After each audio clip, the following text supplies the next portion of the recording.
Shoppers spent a record $9.12 billion online despite record inflation. That's according to data from Adobe. And deals are expected to continue through the holiday, with Cyber Monday shopping currently underway as retailers look to clear house.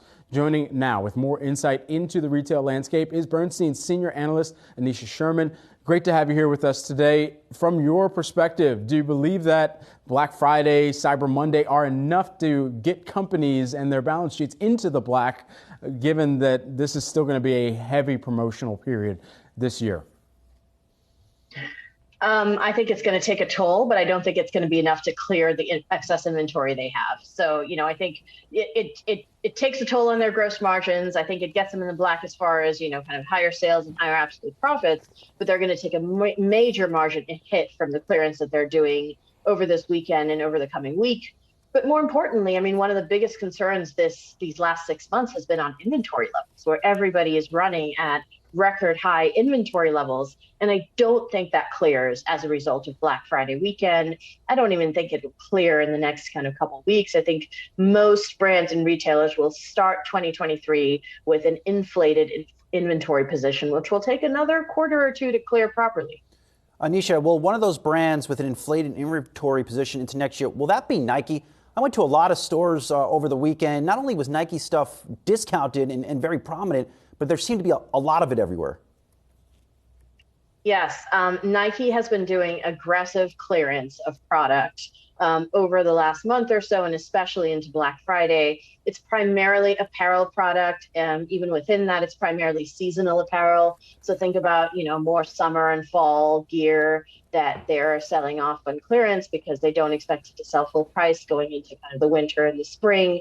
But what the company has also said is they have a lot of new stuff coming in. So fresh product that they want to put out on the shelves starting in the new year, which they can't do yet because the shelves are filled with old products. So they're trying to clear as much as possible the old product. They have guided to a big gross margin haircut this quarter as a result of all that clearance. But their view is better to clear it and take the margin hit and then start clean rather than let it linger on the balance sheets for another 6 months. So I think that's the right approach, but I also think it's not going to all clear this holiday season, and they will have a little bit left over to whittle down over the next few months, but will be in a much better position than many other brands because they have taken such an aggressive stance to clearing it over the holiday season. Aneesha, it's Julie here. The likes of Nike has also taken a more diversified approach to manufacturing, right? Given the pandemic, they tried to make adjustments. Other manufacturers have too. I'm curious with the latest news out of China about the protests there and about their ongoing difficulty with reopening. Are there any implications for apparel companies or other manufacturers as a result of what's going on? Over the last year, we've had so many different restrictions and lockdowns in China. And what many of the manufacturing brands, apparel as well as other kind of hard goods, consumer products have done is protect their manufacturing facilities by kind of isolating workers, testing them, keeping them within the facility when there is a citywide lockdown to be able to continue running the factories. I think they will take, I expect factories to take some of those same measures to avoid vast factory shutdowns in China. But for Nike specifically, China is a major region, but the bulk of their footwear, 50% of their footwear is made in Vietnam.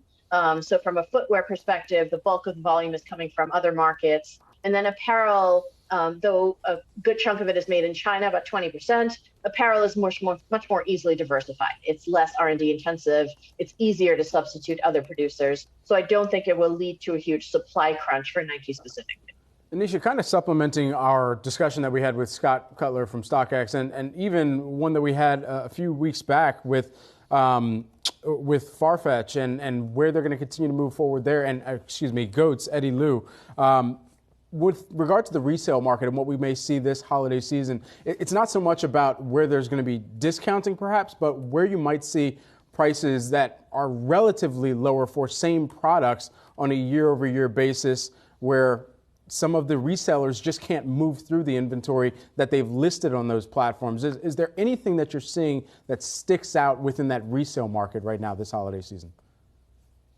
Yeah, I think we'll see exactly that because, as we've come off a year of really high pent up demand where people have been spending on product, think about a year ago, right? At the end of 2021, people were gearing up for a super strong 2022. They were buying at a much higher rate in that holiday season. This year, people have said they're going to cut back in holiday spending. So I think that goes for gifting as well. So if you're talking about the resale market as a source for both collectibles as well as gifting, I think that demand does take a toll relative to where we were a year ago. Aneesha, one brand that may not be seeing cutbacks is Lululemon. I visited a couple of Lululemon stores as well over the weekend. The place was packed, and there were really no discounts. And I'm not tracking pricing on products anymore. It's not my part of my gig here, but the prices felt much higher year over year. Well, we've seen both data in both directions. So when we track pricing and promotions, and Lululemon has always historically had a much lower markdown rate than most or all of its competitors. The markdown rate, the percentage of products marked down hovers around sort of 10%, maybe going into the low teens. But as a contrast, Nike is over 40% at the moment. Adidas is over 40% at the moment. So most other brands are discounting very heavily. Lululemon is still in the kind of low double digits range. On the other hand, they're participating in Black Friday sales. I was surprised to see some of their newer lines, golf, tennis, shoes, also as part of that Black Friday sale event, despite their having said that the supply of those products was especially tight this year. So they do have an inventory situation. Their inventory is incredibly high. They're trying to hold on to it, and rather than put 40% of it up for sale, they're trying to kind of drip feed it over the next 6 months to preserve their margins. But they are, they're part of the problem as well. They are in Black Friday. Their new products are in Black Friday, so they are going to see a gross margin hit as a result of that as well. So when I think about a brand like a Lululemon and the pricing, or even a Nike and some of the pricing that we've seen there, it all comes as there's been a shift towards how they're really putting together their business in this direct-to-consumer environment as well, and deciding what of that product goes out to some of the other wholesale partners. For Lululemon, it's been largely direct-to-consumer, but for the pricing, have you started to see some of that pushback on pricing from consumers? And honestly here, I mean, we were just talking about the sweaters being way too expensive, just out of this world expensive for Lululemon. Are you starting to see both consumers push back on pricing, or even the direct-to-consumer strategy be an inventory hedge at a time like this for some of those companies? So in terms of pricing, I mean, we've seen bifurcated demand this year. We've seen at the same time inflation pressuring lower income consumers, while simultaneously pent-up demand is fueling higher income spend.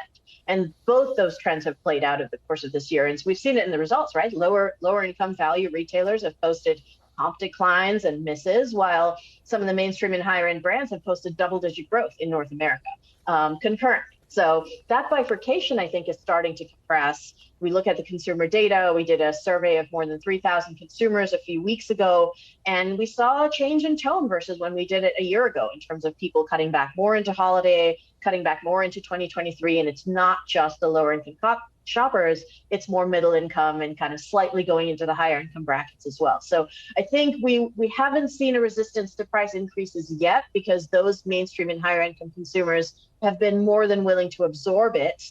But that may be starting to change. And we have heard from some brands that they're pausing price increases in 2023 versus, kind of holding their position, but not further increases, because of their anticipation of a slightly softer consumer.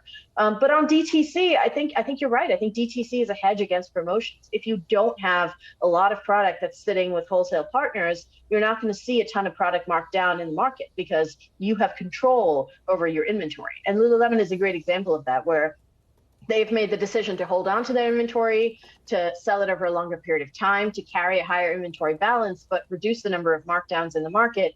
And you can only make that kind of decision if you have an almost or completely DTC business and you are in control of all of that inventory. A little nugget for your research, Aneesha. The guys' golf stuff, it just fits too small. I cannot bomb drives in their shirts. I have tried. I just can't do it.